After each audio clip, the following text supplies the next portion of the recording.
耶稣，所有语言都指向你，恩典拯救每个人的生命。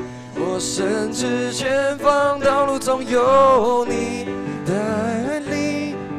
耶稣，所有语言都指向你，是盼望永不失去。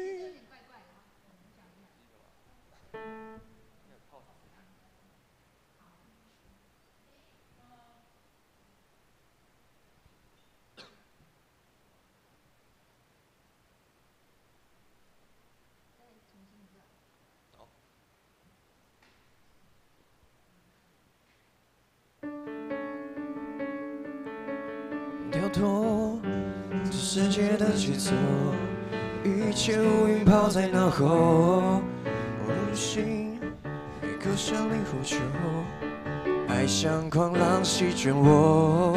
如今我已不再是我，神儿子在我里面活。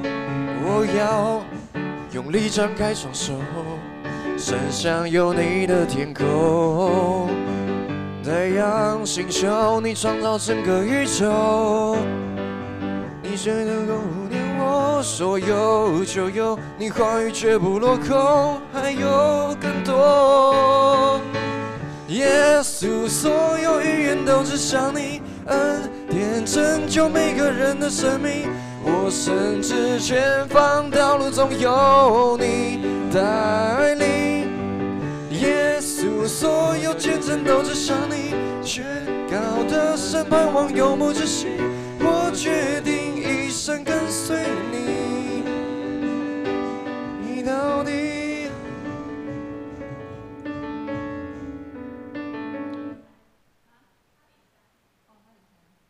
我想应该 OK 好 OK。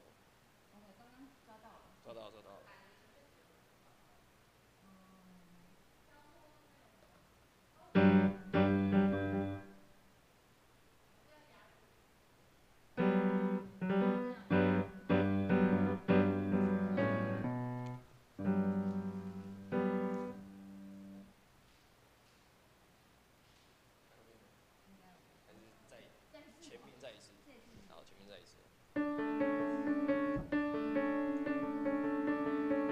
跳脱这世界的节奏，一切乌云抛在脑后。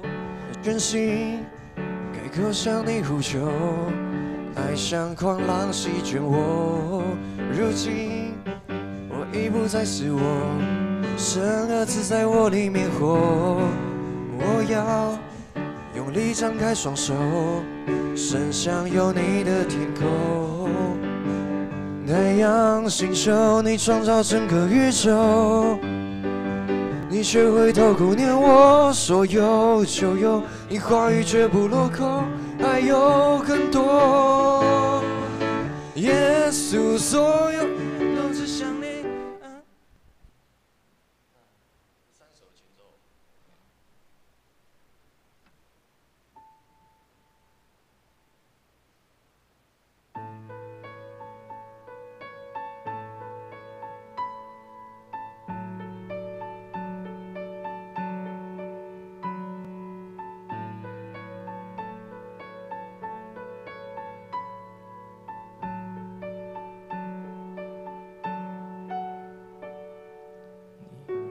准备学习来跟随你的话语。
好，那华语礼拜在1分钟后开始。那请大家将手机关静音或关机。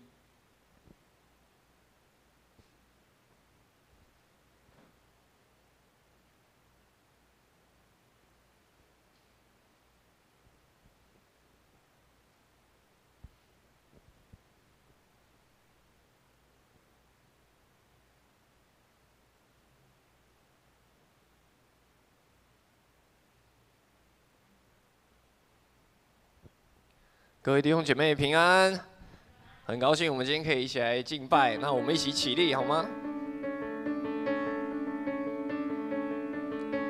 跳脱这世界的节奏，一切乌云抛在脑后，全心开口向你呼求，爱像狂浪席卷我。如今我已不再是我。神儿子在我里面活，我要用力张开双手，伸向有你的天空。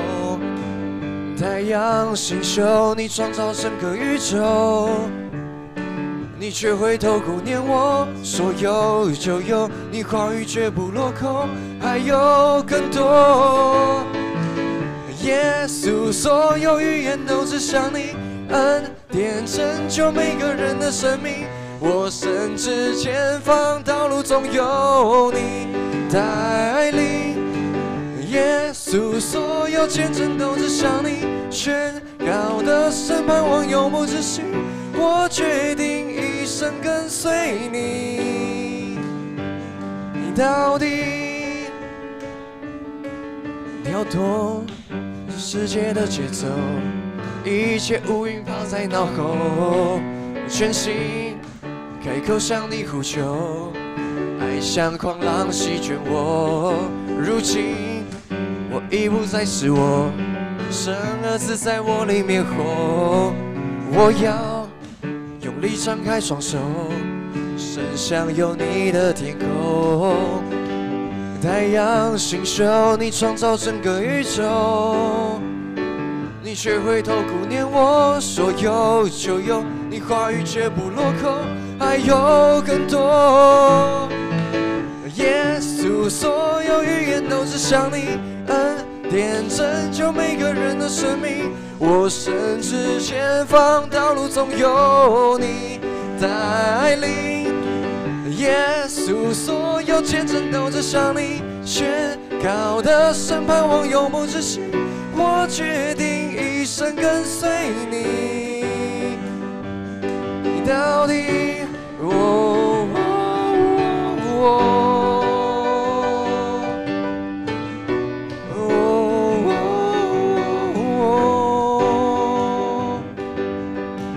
说有就有，你话语绝不落空，还有更多。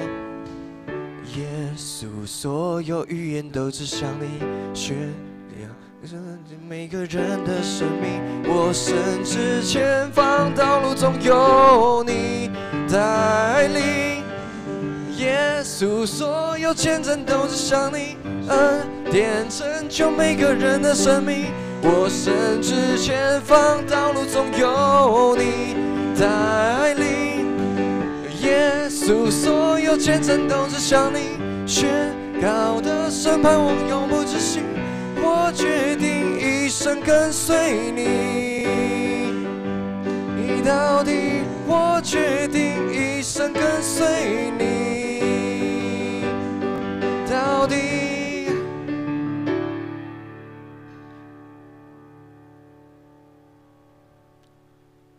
主，我们感谢你，主，你是信实的神，主，在黑暗中你带领我们的道路，你使我们一直都刚强。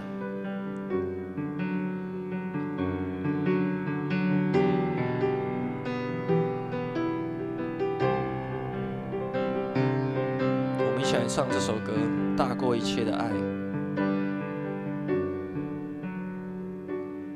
黑暗中失去方向，你的光将我照亮，跨越我全所有变动和艰难，你爱一直都在，不失败。恐惧中，你是我刚强，再沮丧也能歌唱。我知道神的灵住在我里面，带领我勇敢，不后退。你是心事，永不离开；你是盼望，永不更改。你爱我，拥我入怀。你是心事，永不离开；你是盼望，永不更改。你爱我，拥我入怀。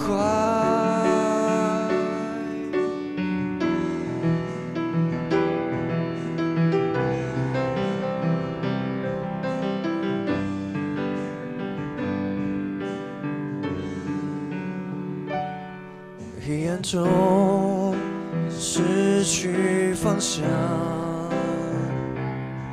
你的光将我照亮，跨越我全所有变动和艰难，你爱一直都在，不失败。恐惧中你是我刚强，再沮丧也能歌唱。我知道神的灵住在我里面，带领我勇敢，不后退。你是心事，永不离开；你是盼望，永不更改。你爱我，拥我入怀。你是心事，永不离开；你是盼望，永不更改。你爱我，拥我入怀。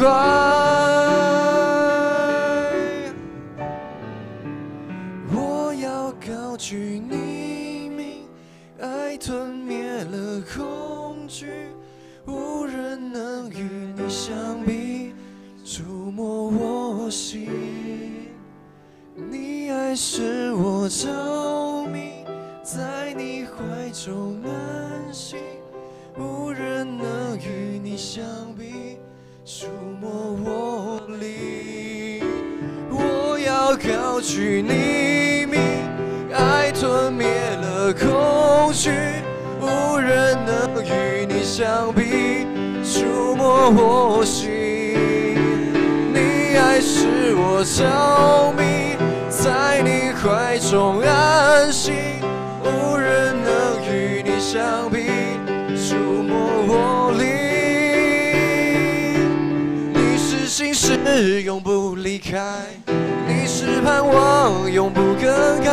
你爱我，拥我入怀。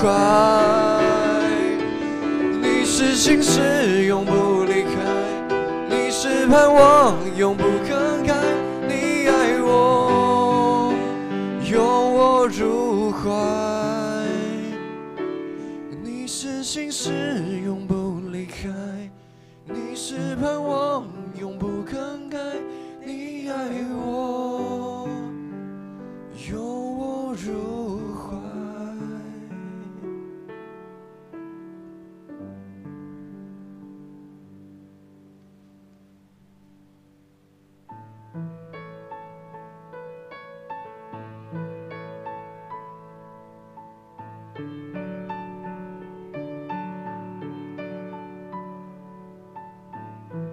是我们谦卑在你的面前，愿你的荣耀降临在我们当中。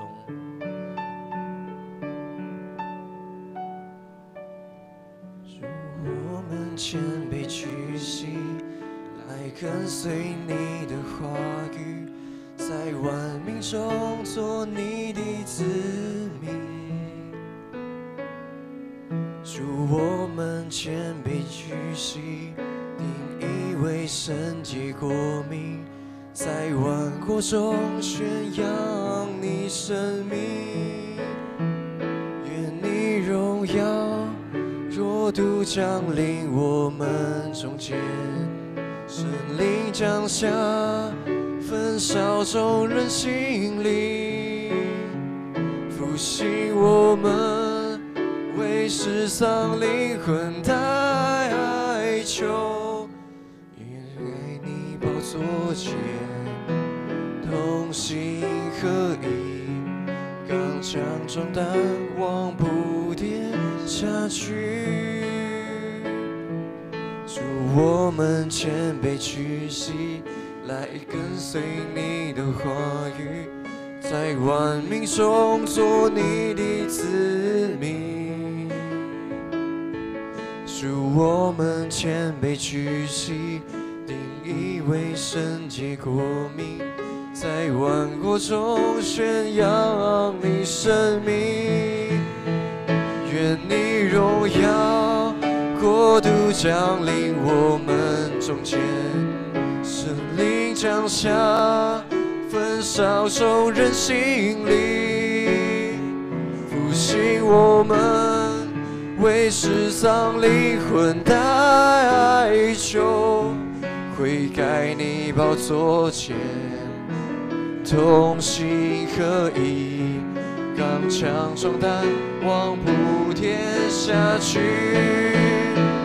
愿你荣耀国度降临我们中间，圣灵降下，焚烧众人心灵，复兴我们为失丧灵魂代求。悔改你宝座前同心合一，刚强壮胆往普天下去。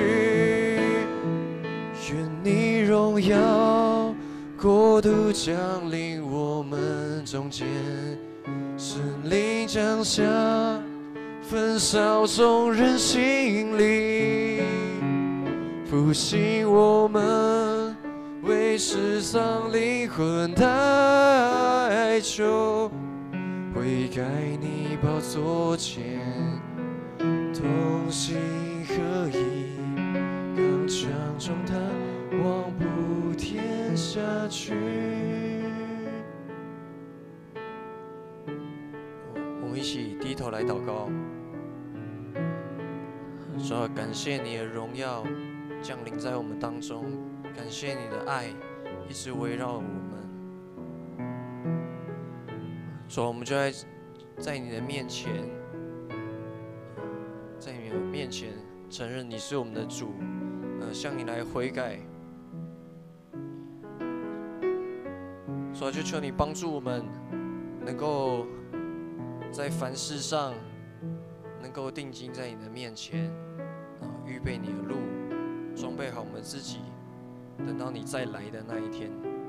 主啊，谢谢你，谢谢你，让我们在这边可以一起聚集敬拜，保守我们以下的时间都有你的看顾。感谢你，奉耶稣基督的名求，阿们。我们依然站立，我们一起来攻读新的诫命。你要尽心、尽性、尽意爱主你的上帝，这是诫命中的第一，且是最大的。其次也相仿，就是要爱人如己。接着聊下来，命是律法和先知一切道理的总纲。我是给你们一条新命令，还是叫你们彼此相爱。我怎样爱你们，你们也要怎样相爱。你们若有彼此相爱的心，众人因此就认出你们是我的门徒了。请坐。奉献。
我们一起来祷告。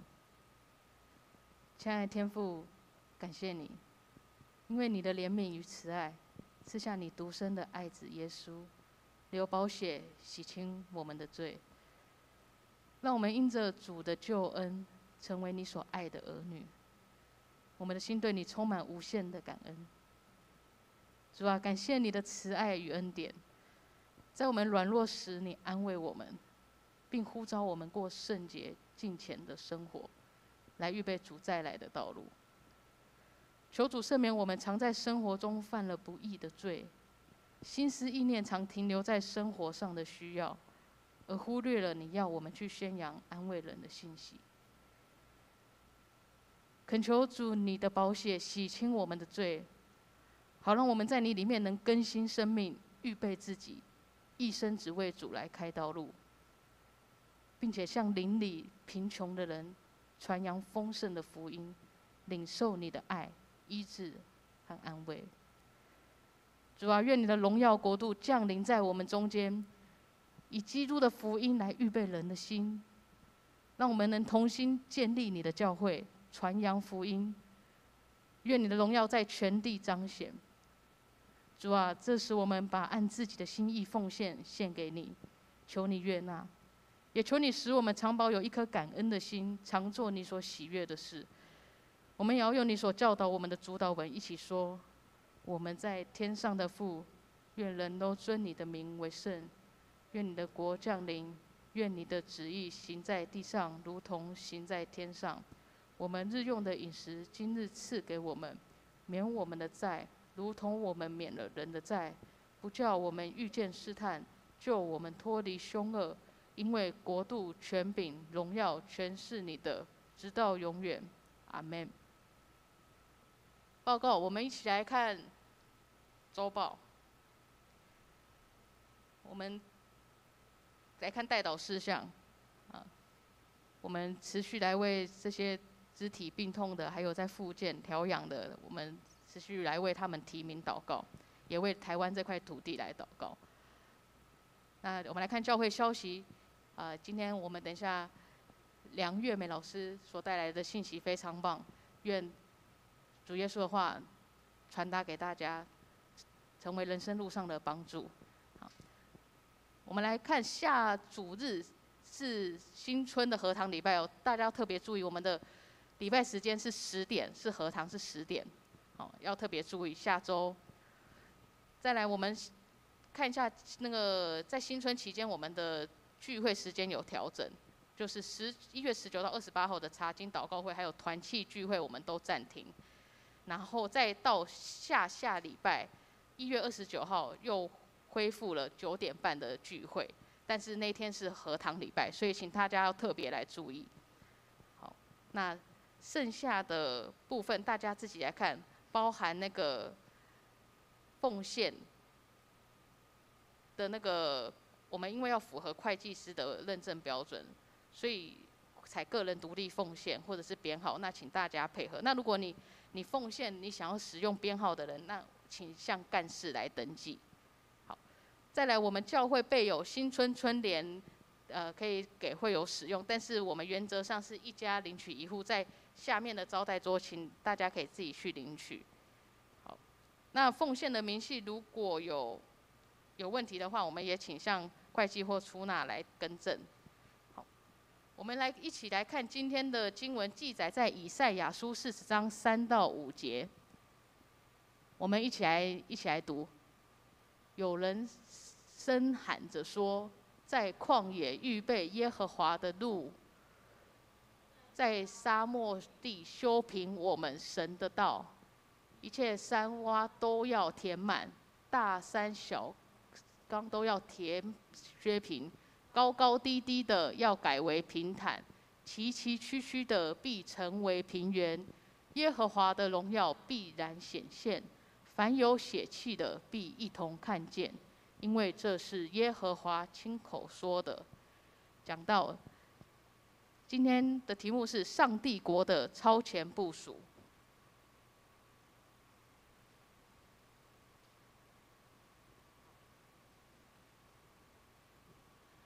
各位弟兄姐妹平安。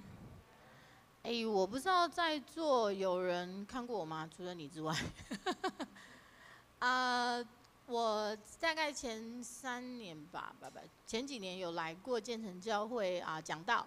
那我是义杰牧师跟义杰牧师的同学，那知美牧师的学妹。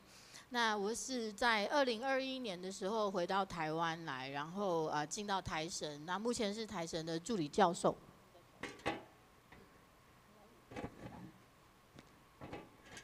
我目前在台神担任助理教授，那教的是系统神学，就是神学部门。那我非常感谢主是我的负担就是教会，但是上帝却把我派到更离教会比较远的神学院，等于是进到大后方去。我们如果说教会是前线，福音的前线的话，我好像被上帝调到大后方去做补给的工作。所以我也觉得上帝的安排非常的奇妙。今天呢，因为义杰牧师跟知美牧师他们带圣歌队去退休会，所以就有一个机会让我再次来到建成教会跟大家分享。那我们先一起来祷告。亲爱的圣灵，我们恳求你这个时候在我们当中运行，主将你自己的话向我们的心来显明。主，我们每一个人生命的旅程不同，需要不同，但你的圣灵的供应是丰富的，是充足的。我们这样祷告，奉我主耶稣基督的名求，阿们。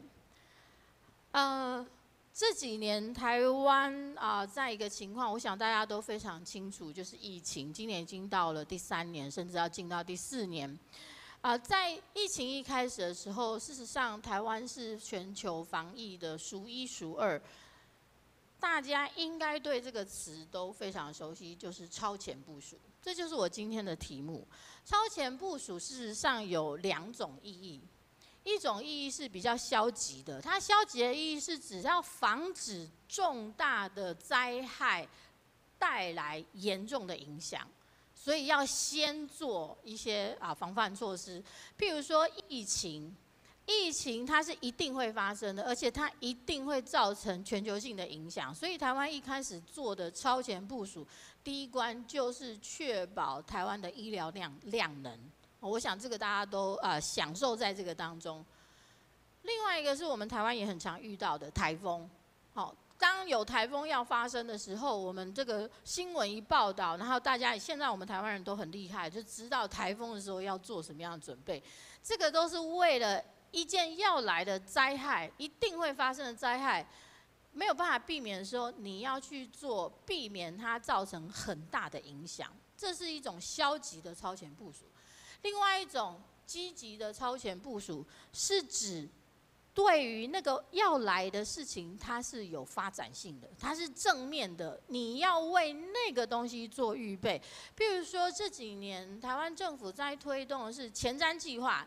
前瞻计划，如果你仔细去看内容的话，它里面有非常多的子计划、子项目，其实都是在为即将来到的未来做预备。我举一个例子是，大家不知道知不知道？如果可能你是在教育界，你可能会知道，我们国家正在推动2030年双语国家政策，就是指未来我们的年轻人英语的能力可以提升。要做这件事情，要从教育开始做。那你要从教育开始做，就要有非常多的细节执行的政策要落实到这个很基层的层面。这个就是积极性的超前部署。我们可以简单的说，就是为了一件即将来到的大事件、即将来到的未来做全盘的预备，拟定方向。拟定执行策略，这个叫做超前部署。这个是我们看我们的生活面会遇到的东西。那我们来看我们的信仰呢？我们刚刚的祷告，我们今天有祷告嘛？就祷告主祷文，对不对？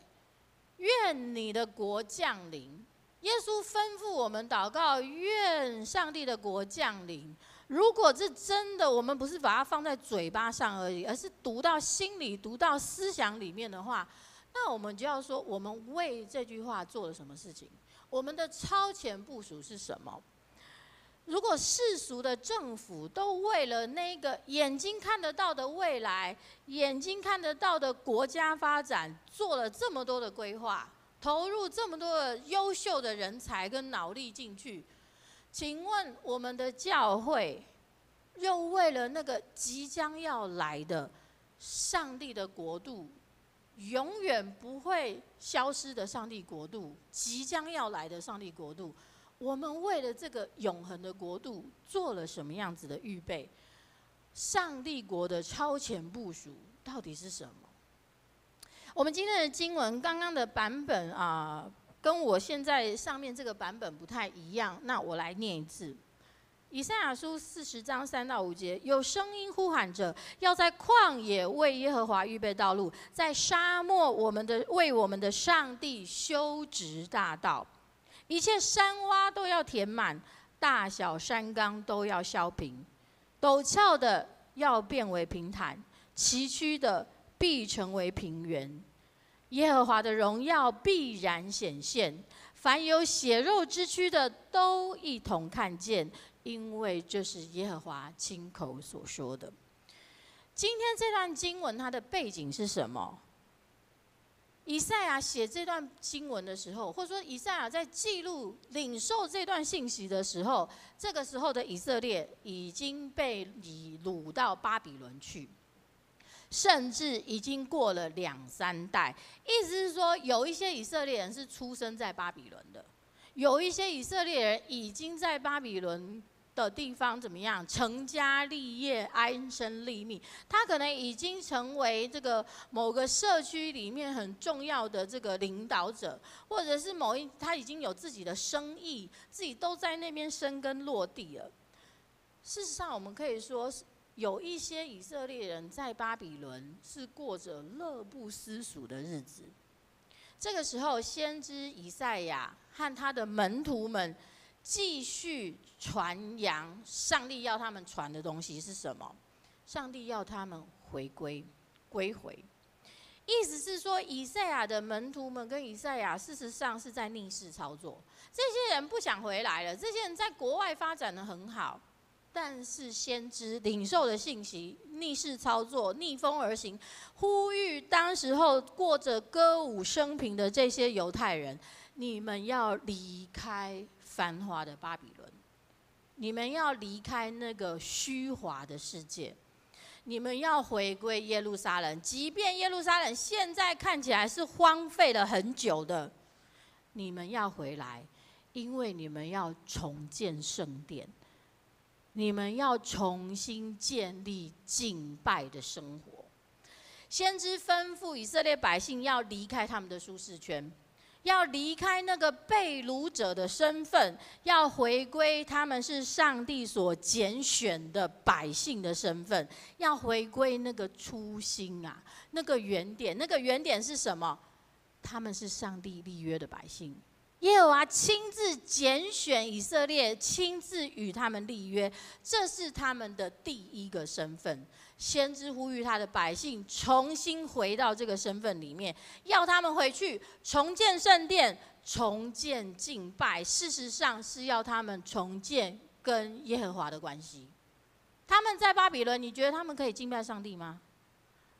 不会啊，他们会去跟随巴比伦的事物啊，跟随巴比伦的神。这时候先知告诉他们，你们要重建跟上帝的关系。我们可以说，当上帝跟人的关系的恢复临到的时候，耶和华的荣耀，也就是上帝国，会借由敬拜再一次被世人看到。什么意思？当教会敬拜上帝的时候，世人会知道这里有上帝。我们今天聚集在这边，每一个礼拜天早上有这么多的教会在敬拜上帝的时候，世界会知道基督徒在这，会知道基督徒的神在这，会知道上帝在这里。世人要看到上帝是透过基督徒啦。耶和华的荣耀彰显，上帝国要临到，事实上是有过程的。以色列人回归耶路撒冷的路要经过哪里？要经过旷野。上帝要他们离开繁华的巴比伦，进入旷野，事实上就是要在旷野里面彰显那个大道。原来那个彰显荣耀的大道是在旷野，是在沙漠当中啦。沙漠、旷野是什么样子的地方？我们现在因为这个媒体、电影的影响，我们想到去沙漠、去旷野会觉得很浪漫。有一些电影甚至是这个描绘这个在沙漠当中会有这个艳遇，会有罗曼史。但事实上，如果你仔细想，在那个年代，事实上沙漠跟旷野是非常危险的地方，没有任何的遮蔽。首先，你没有水源；再来，烈日当空，你没有遮蔽的地方会。这个身体的状况，身体是会严重脱水。还有一件事情，沙漠旷野里面会有野兽，没有遮蔽的地方，生命是很危险的。沙漠旷野对以色列人来说是危险的地方，但是沙漠旷野也是以色列遇见上帝的地方。不要忘记，以色列曾经有40年在旷野流浪的日子。那40年里面，他们在旷野里面经历了上帝的同在。出埃及不是马上进到迦南啊，出埃及是先进到旷野，在旷野里面，他们经历什么？白天有云柱，晚上有火柱。白天他们被云柱带领，看到云柱往哪里走，他们就往哪里走。晚上有火柱，火柱在哪里，他们就在哪里扎营。他们事实上在旷野是发生什么事情？他们是日日夜夜与耶和华同在。云柱火柱的日子代表耶和华同在的日子，这在哪里发生？在旷野发生。他们日夜与上帝同行40年，他们经历上帝是那一位在旷野开道路，在沙漠开江河的拯救主。因此，今天先知再一次呼吁他们：你们要离开你们的舒适圈，进入到旷野里面，就是要他们在荒芜的旷野当中修直主的道路，为耶和华的荣耀，为上帝国的领导来做预备。到底旷野是什么？以色列在旷野的40年里面操练什么事情？他们在操练的就是顺服上帝的旨意。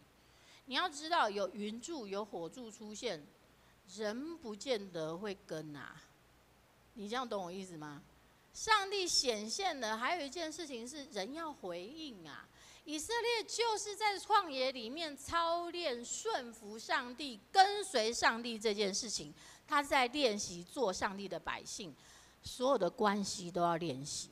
我不知道在座有没有人，应该有人已经结婚了，或是你在一段关系当中，你有这个男朋友、女朋友，所有的关系都要练习，都要经营。我们要练习成为一个人的先生，成为一个人的太太。我们要练习委身在一段关系里面，成为一个人的伴侣。我们要练习成为父亲，成为母亲。我们要练习成为老师。所有这些身份都代表关系，所有的关系都要练习。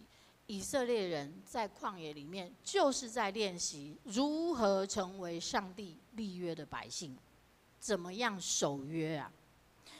换句话说，以色列在旷野里面预备的是心，要修直那一条道路，是人心里面的道路。在人心里为主的来到预备道路，主要来到你的心里了。你的心如果没有空出一条路，它怎么走啊？我们的心里如果都还是乱七八糟的东西挡在路上，主要怎么进来呢？预备道路，事实上就是预备我们的心，预备人心，就是在修直主的道路。为什么？因为上帝国的临到，首先是临到人的心里面。在路加福音里面，法利赛人问耶稣说：“上帝国几时来到？”他在挑衅，但耶稣跟他说什么？耶稣说：“上帝国的来到，不是那眼睛看得见的。人不能说看啊在这里，也不能说看啊在那里，因为上帝国就在你们心里。上帝国不会凭空而降，上帝国不会凭空而降的。上帝国要首先临到人的心里，就是那些在圣灵的带领下悔改重生的心啊。上帝国要临到人，要先被改变，人先改变，社会才会改变。这就是为什么传福音、带人做门徒是耶稣升天以前最后的吩咐。上帝国是以耶稣基督为元首的国度，基督要先成为个人的主，才有可能成为群体的主啊。基督要成为个人的主，才有可能成为我们建成教会群体的主。如果基督不成为我们个人的主，我们要求上帝国临到，这叫做缘木求鱼啊。要先成为个人的主，基督才会成为群体的主、群体的王。上帝国要首先在人的心里，才会在社群当中展现出来。所以，当我们祈祷上帝的国临到地上，上帝的旨意在地上实现的时候，那个地上首先是你我每一个个体的心。预备人心，就是在修直主的道。上帝国的应许是什么？上帝国的应许就是我们刚才私会的祷告。上帝国的应许是邻里贫穷的人要得着丰盛的生命。耶稣说，邻里贫穷的人有福了，因为天国是他们的。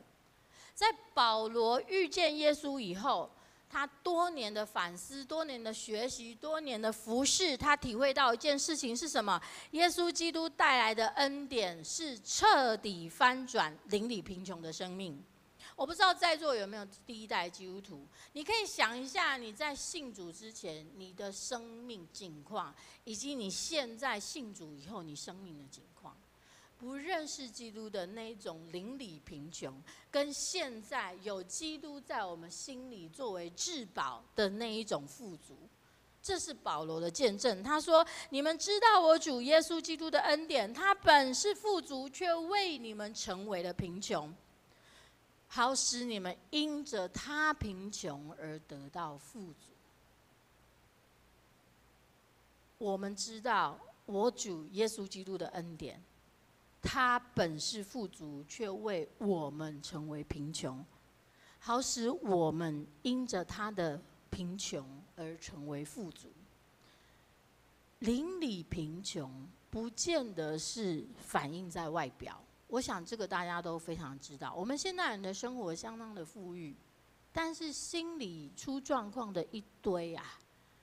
如果有各位有在公家单位或者有在学校机构服侍就工作的，你就会知道，现在政府在推动心理健康。首先第一件事情，我们在学校都会收到教育部要我们这叫什么？宣导自杀防治。你知道现在年轻人死亡率第二高的其实是自杀，那个都是心里面没有力量的，心里面的贫穷。心里面的需要帮助的时候，突然之间没有任何的资源了。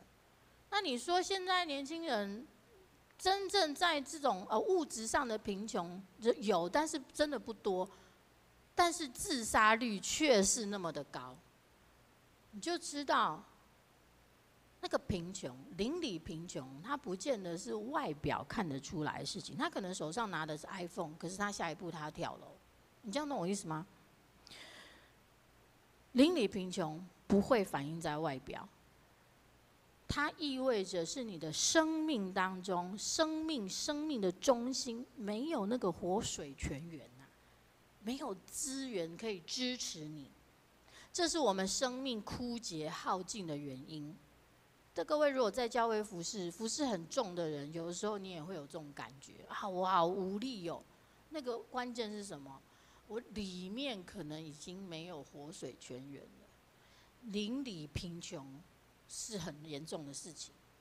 邻里贫穷，它就是因为不够认识上帝，不认识上帝，不明白上帝国的价值观，没有体会到福音，这个是邻里贫穷的原因。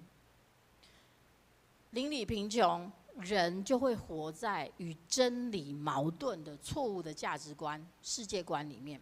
社会当中人与人的关系，如果没有福音真理的校正，它最后会导致关系的破裂。邻里贫穷就是一个社会崩解最后的原因。我举一个例子，2年前塔利班上台穆斯林塔利班上台，造成了国际社会局势动荡不安。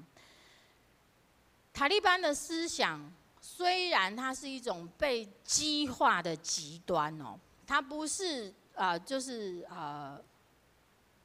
不是塔利班就代表穆斯林，但是事实上，穆斯林或是伊斯兰教的信仰，事实上塑造了塔利班的环境。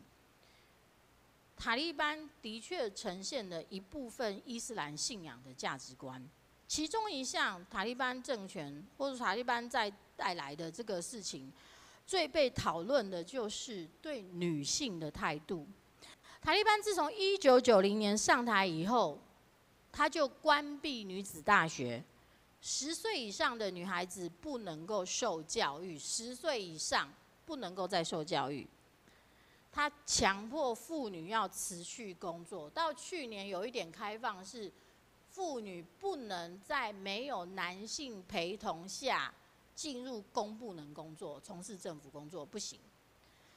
还有呢，他限制女性得到的医疗服务，女性没有办法在享受到该有的医疗。还有强制女性一定要穿罩袍，这是强制性的衣着规定。另外，它也限制女性在都市、在公共场合的行动。你不能随便在公共场合抛头露面，你更不可能在公共场合，比如说举行示威拿麦克风、站肥皂箱，这些都是不可能的事情。还有一个，我也觉得哇，这个真的是很不可思议。女生不能在公众场合大笑，你不能笑给陌生人听到，不认识你的人不能听到你大笑。我觉得这太难了。我们现在的年轻人，大家个性都很活泼，女生我们这边中山区嘛，你等一下去那个南京诚品南西店，你去星光三月，哪里不是女孩子的笑声？这个都是不行的，在塔利班的社会是不行的。不能够接近近亲以外的男性，就是你的爸爸、兄弟、你的先生之外，你不可以接触其他的男性，你不能在公众场合发生露面。这个整体所产生的一种价值观是什么？就是在说女性不是一个独立的个体，女性是男性的附属品。我说的是塔利班的一种，它所反映出来伊斯兰的价值观。事实上，他就是在说，女性跟男性在受造的等级上不是平等的。我们都知道，伊斯兰的信仰跟基督教有很大一块交集，因为我们有同样的希伯来圣经、旧约圣经，他们也知道亚伯拉罕，他们也知道以撒、雅各，他们跟我们读的旧约是一样的，但是怎么会差这么多？在这里，我们看到差异就是耶稣基督。伊斯兰的信仰不认耶稣是基督，不认耶稣是我们的主、我们的王，是神。即便知道亚伯拉罕，又怎么样呢？即便宣认的是那位亚伯拉罕的上帝，那又怎样呢？这里我们看到是一个没有体会过福音、耶稣福音真理的，不认识耶稣就是基督的，不曾经历过十字架所带来那种颠倒世界的价值观的力量的，这样子的社会，人与人之间不可能有真实的平等相爱。我们看到西方社会拼命的想要导入自由平等的思想进入伊斯兰，直到现在都还是这样。但是我要说，如果我们不传耶稣基督的福音，这一切都是缘木求鱼。若没有耶稣基督道成肉身，没有看见上帝之子成为人，就是为了要让我们人成为人，让我们这个旧人可以成为新人。我们没有看见这件事情，人与人之间就不可能有真正的平等、相通、共荣，不可能有真正的平等的。想要改变伊斯兰社会妇女的地位，也如同缘木求鱼。意思是说，人文主义想要把自由平等导入，但是若跳过耶稣基督的福音，不可能，因为伊斯兰所根植的是他们的宗教信仰。想要彻底改变这一切，釜底抽薪的方式就是传耶稣的福音。邻里贫穷、生命的枯竭、社会秩序的紊乱，唯一的解决道路就是传基督的福音。我就是那道路、真理、生命，这件事情是真的。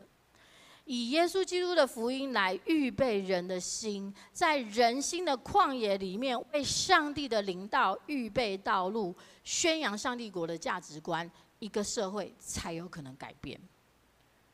对邻里贫穷的人来说，福音的应许是什么？天国是他们的，这是耶稣说的。耶和华的荣耀就是透过人活出上帝国的价值观彰显出来，因此传递教导上帝国的价值观，就是在为上帝预备道路。我再说一次，传递教导上帝国的价值观，就是在为上帝国预备道路。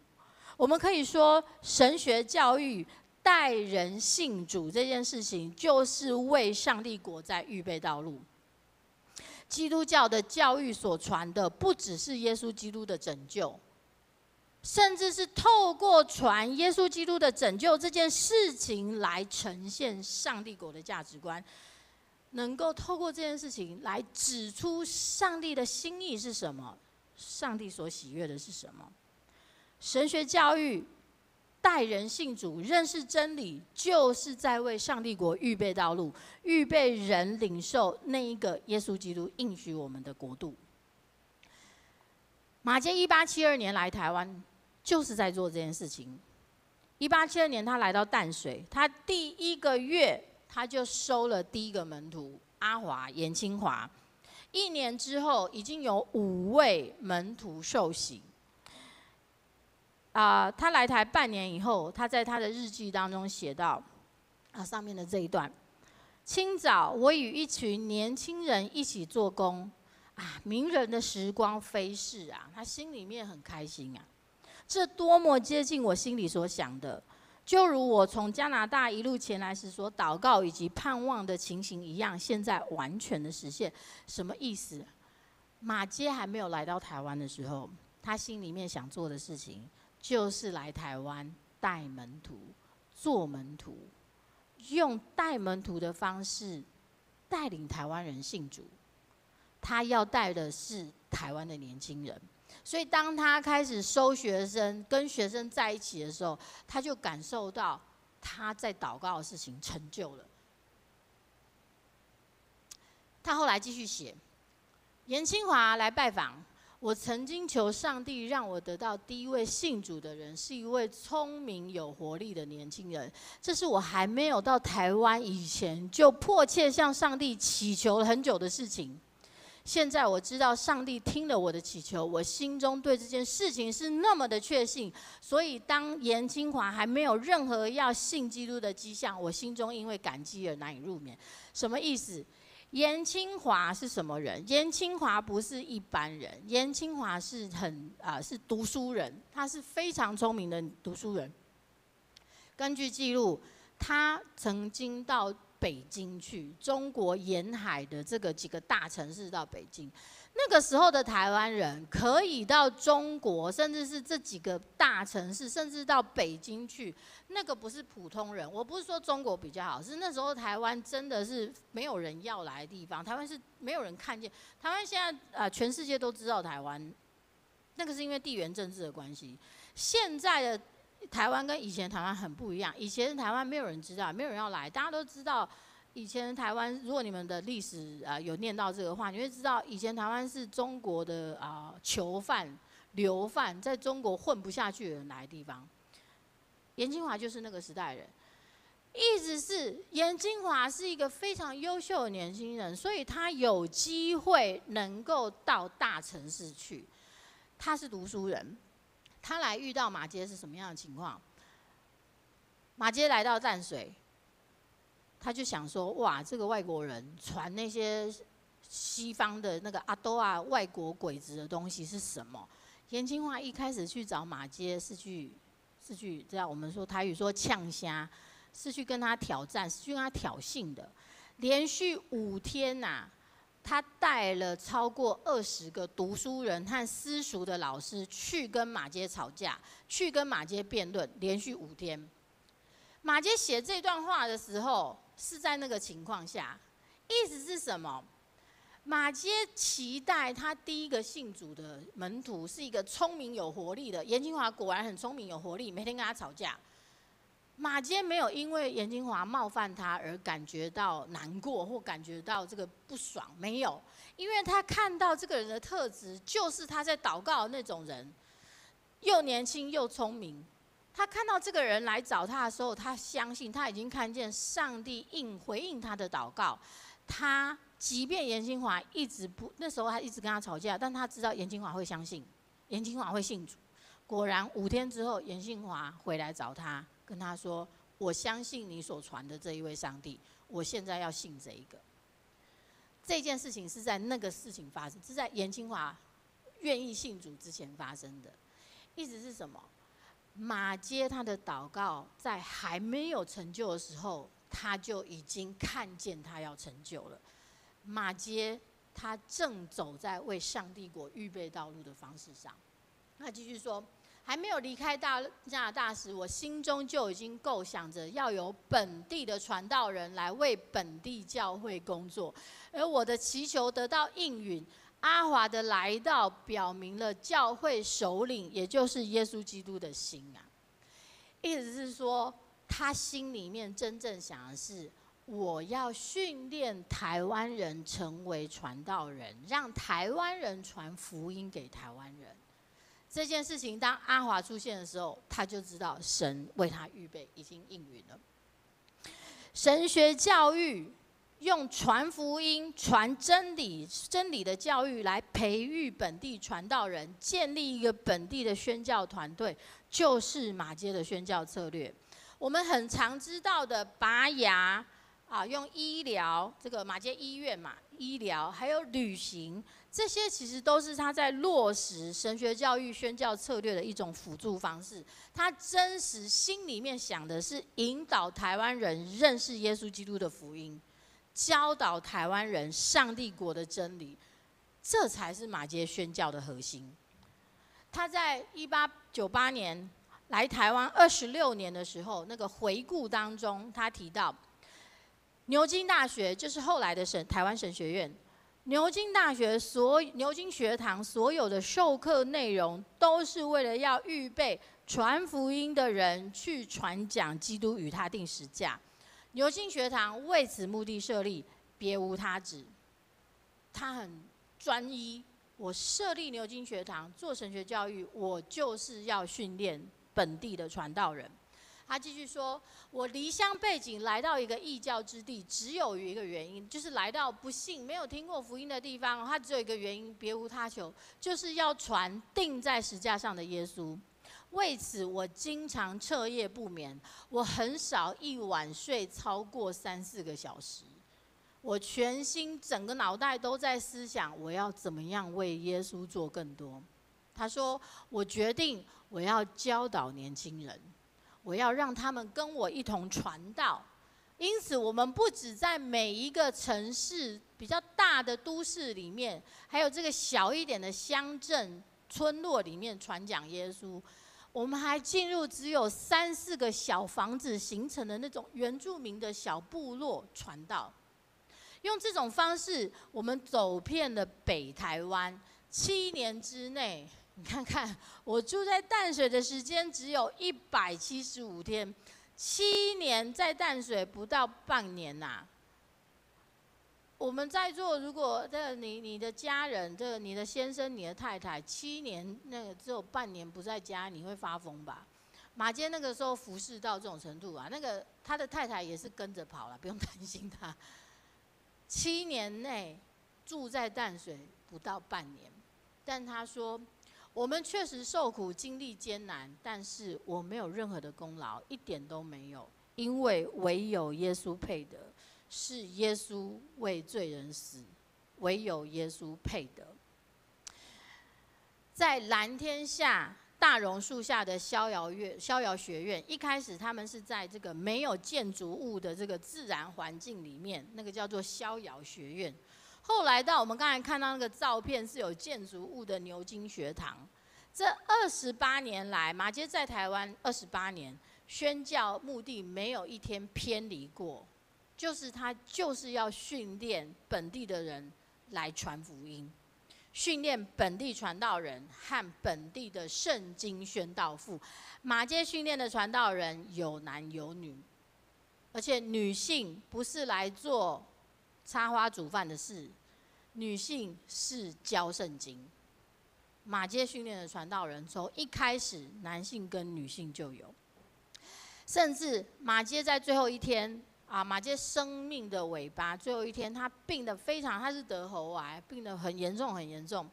最后一天晚上大半夜的，他这个太太发现他不见了，张聪明发现他不见了，大家全部开始找，就听到学校那边有钟声在响，上课的钟在响，那个是大半夜，大家就赶快跑过去看，原来是马偕在那边敲钟。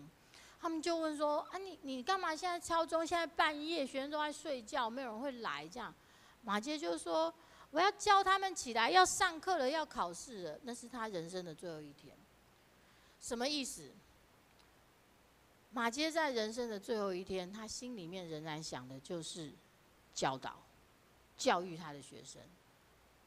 6月是什么日子？他是6月1号过世。6月是什么日子？6月就是神学生毕业的日子，神学生毕业考毕业考，然后接下来就是要被差派到教会。意思是说，马偕他生命的最后，他什么都忘记了，可能连他太太什么全部都忘，但是他没有忘记他做神学教育的那个节奏，就是6月了，学生要毕业考，考完就要去教会了，他的心很坚定的在做神学教育，到最后一天他都没有忘记，到他精神恍惚了都没有忘记，那是刻画在他心里的事。马偕训练出来的男女传道人非常非常的优秀，能够向贩夫走卒传那个人悔改、带来新生命的福音。这些人也能够跟佛教的僧侣和那些饱读诗书的举人夫子辩论什么是真理，什么是永恒有价值的事。这些人他们也可以跟热情奔放的原住民一起赞美宣扬那个创造生命、创造主的美善。这些人也可以像那些非常保守的汉人的妇孺啊，细细的分享耶稣牺牲的爱。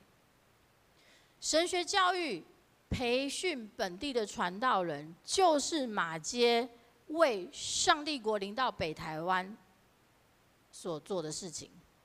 他在为上帝国临到台湾预备道路，透过教导福音真理，他让当时台湾人如同沙漠旷野一般的心开始预备道路，迎接主的来到。台湾神学院到去年已经150年了，今年是第151年。这150年来，我们经过很多的事情，却在上帝的保守下，我们仍然一代又一代培训传道人来建立教会，传福音、教真理、领人信主，这个就是上帝国的超前部署计划。传福音、教真理、领人信主，这个就是上帝国的超前部署计划。我们可以这么说，上帝国的超前部署计划，事实上是教会。教会就是透过有形和无形的敬拜，呈现上帝国价值观的一群人。建成教会就是上帝国的超前部署计划，而教会的超前部署是神学教育，是训练传道人、训练服侍者的神学教育。我们都是上帝国的超前部署计划。马偕来台湾就是要把主耶稣基督的福音传给当时候没有听过福音的台湾人。但是我要问，我们今天长老教会呢？因为我认识知美牧师跟义简牧师，对于建成教会有一些认识，当然不是直接，是间接的。了解建成教会的年轻人非常有活力，但是我要说一件很残酷的事实，你们是少数。我相信，如果各位有接触到整体长老教会的话，会知道整体长老教会的人数是在流失，年轻人是在流失。你们是很特别不一样的，但你们是少数。整体来看，我们长老教会人不断的流失，自己的年轻人流失之外，如果未信的年轻人要选择教会，不会选择长老教会作为第一优先，我想这个是大家知道的事情。甚至那一些现在因为这种民主政治的兴起或者说流行，它变成一种主流。因为民主政治而知道长老教会的年轻人，他也不见得会来长老教会聚会。我想大家应该知道这样子的事情。马偕来台已经150年了，如果从南部来算，已经158年了。我们台湾的基督徒平均仍然只有5%，仍然只有5%，城市当然高一点，但整体仍然是5%，150年来只有5%。我没有置身于世外，我认为这是我们这一代很重要的责任，就是我们要积极的传福音。不能再让它停在5%。我常常都很深刻的反思，我自己是第6代，所以我反思从来不是在骂别人，都是在反思我自己。我常常觉得长老教会很像那一位富有的少年官。当耶稣说变卖一切来跟从我的时候，我们就忧忧愁愁的走了。文化、政治、慈善、教育、医疗，我们什么都有，什么机构都有，我们极度富有，但这些却成为我们跟随主、积极传福音的绊脚石。事实上，我们的包袱很重，这个重到我们没有办法快跑跟随主。所以我要再说一次，建成教会非常特别，我觉得有神的恩典在这边。你们有历史，但你们仍然积极的在传福音，仍然积极的在做关怀，用关怀的方式在传福音。我们很期待你们不是唯一，我们很期待像你们这样子的教会在北中可以越来越多，在长老教会可以越来越多。我们期待教会要复兴起来。我们现在都会听到复兴这个词，但是我要重新讲复兴这个词。复兴这个词不是要恢复过去的光荣，不是回到过去，不断想要回到过去的 good golden old days， 回到过去那美好的黄金年代。这个概念是异教自然神论的巡回轮回的概念，它不是基督教的，因为基督教的时间观是直线的，因为时间是受造，时间跟空间都是受造。什么意思？时间是受造，时间有开始，时间有结束，只是因为我们人活在时间里面，我们经历不到那个开始，我们也经历不到那个结束。什么意思？启示录里面讲的那个新天新地，就是时间的结束。新天新地要来的时候，没有时间了。我们应该期待的是那一个新天新地，所以我们讲的复兴，不是回到过去，应该是往前看，往未来看，往那一个启示录里面所讲那个新天新地看呐。那一个未来是我们没有办法想象的，它甚至会让我们惊讶不已的，因为上帝预备的总是超乎我们所求所想。所以我们祷告的复兴，不是回到过去，而是一种激活。激活是一个中国的用词，中国大陆的用词 ，revitalize， 重新有生命起来、活起来的概念。什么意思？过去是沉睡的，期待它醒过来；过去是死亡的、死寂的、没有生命的，期待它再次的充满活力，醒过来。过去向着主是死的，向着罪是活的，期待它变成向主是活的，向罪是死的。这个是我们要的复兴啊，就是死里复活。复兴不是恢复长老教会过去的光荣，是要让沉睡的、死寂的长老教会再一次的苏醒起来。各位，你们是苏醒出熟的果子，我可以这样形容。但是这个果子要继续的影响更多的教会。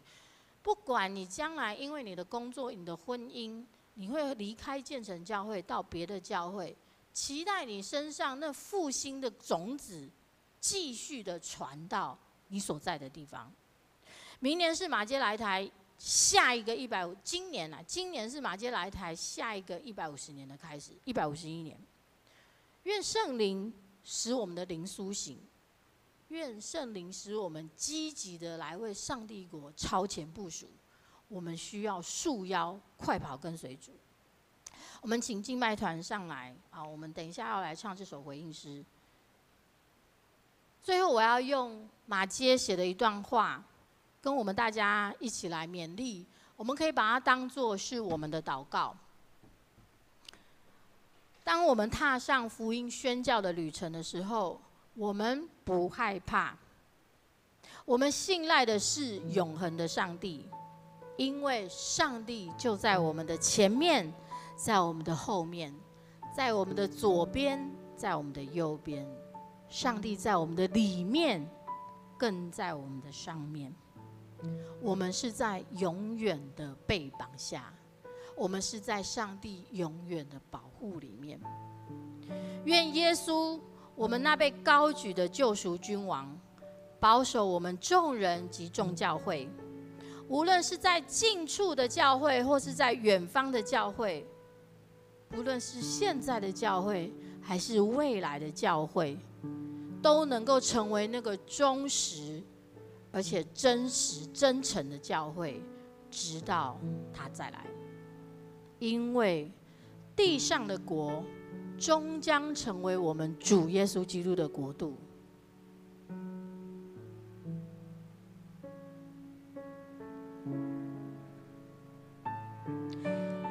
愿台湾这个岛屿，在教会不曾停止的福音行动中，等候上帝，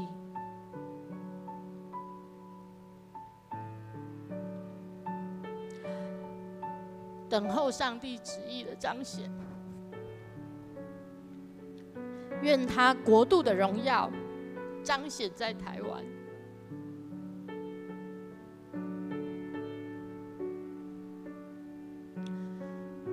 愿上帝成就我们的祷告，祷告奉耶稣基督的名，阿们。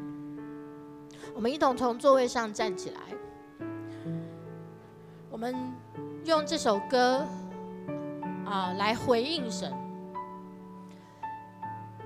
每一个人在你的生命旅程当中会投入的事情不同，上帝给每一个人的呼召都不同。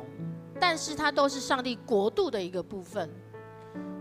我邀请各位从今以后回到你的职场，回到你的家庭，回到你的身份里面的时候，你用一种回应上帝的方式来生活。你不再是为了那个眼睛看得到的前途，不再是为了那个人在争取的那样子的利益，你乃是为了上帝国度领导，特别在台湾这块土地上领导，用这样子的心来过你每一天的生活，来做你的事情。我们一起来唱这首歌。主，我们谦卑屈膝，来跟随你的话语，在万民中做你的子民。主，我们谦卑屈膝，定义为圣洁国民，在万民中宣扬你生命。从头再一次。主，我们谦卑屈膝，来跟随你的话语，在万民中做你的子民。主，我们谦卑屈膝，定义为圣洁国民，在万民中宣扬你生命。愿你荣耀国度降临我们中间，圣灵降下，焚烧众人心里，复兴我们为失丧灵魂的哀求，悔改你宝座前，同心合一，刚强壮胆，往普天下去。从头再一次。主，我们谦卑屈膝，来跟随你的话语，在万民中做你的子民。主，我们谦卑屈膝，定义为圣洁国民，在万国中宣扬你生命。愿你荣耀国度降临我们中间，圣灵降下，焚烧众人心里，复兴我们为失丧灵魂的哀求，悔改你宝座前，同心合一，刚强壮胆，往普天下去。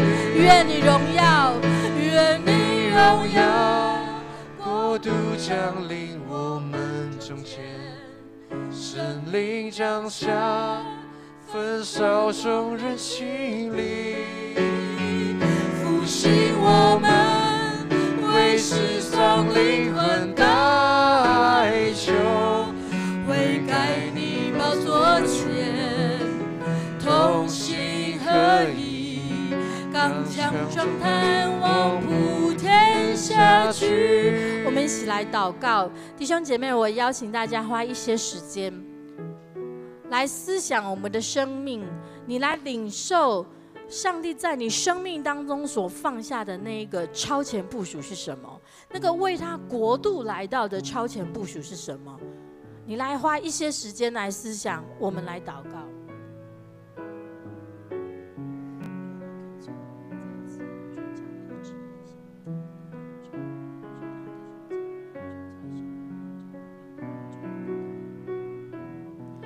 主，愿你向每一个弟兄姐妹的生命吹气说话。主，或许弟兄姐妹的心里面早已听过，早已知道，或许那个声音被许许多多世界的声音淹埋住了。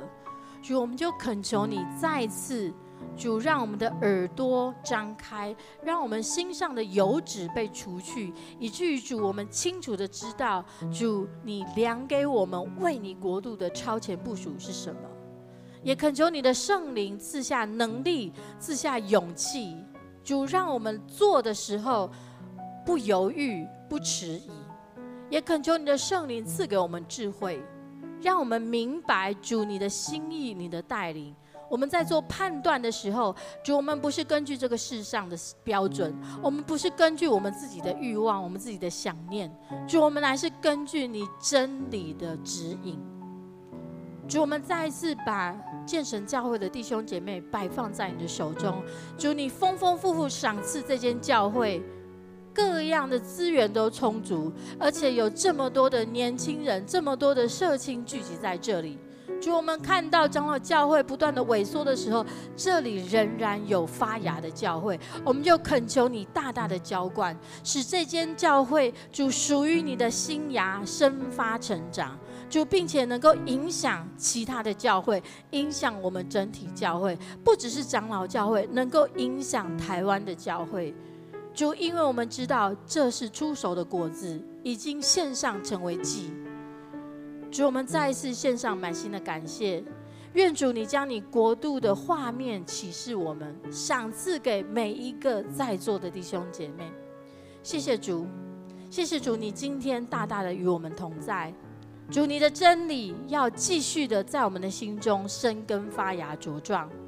谢谢主，愿耶稣基督的恩惠、天父上帝的慈爱、圣灵的感动催逼，经常与我们众人同在，特别与建成教会的弟兄姐妹同在，从今直到永远。阿们。请坐。那我们依然站立，我们来唱最后一首会后诗《唔免惊》。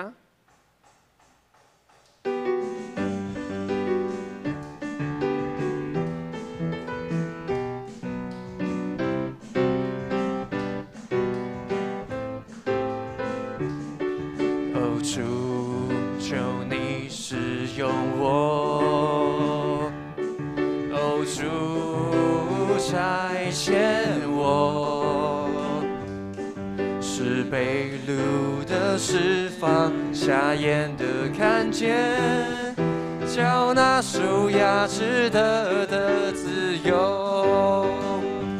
大声说，大步走，带着主所赐的力量，勇敢地面对每天的不一样。免惊，走会行，有主同行，我不害怕。我要去传扬，每天都说，哦哈利路亚，我哦我哦我哦我哦我哦我哦。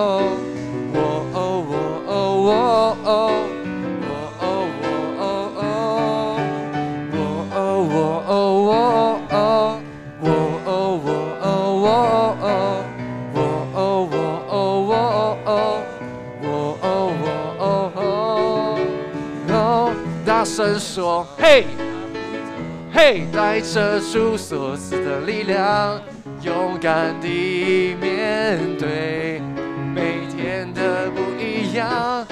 每样，嘿，嘿，有主同行，我不害怕。我要去传扬，每天都说，哦哈利路亚，哦哈利路亚。哦哈利路亚，哦哈利路亚，哦哈利路亚。那华语礼拜到这边结束，大家可以互相请安。那1楼有爱餐。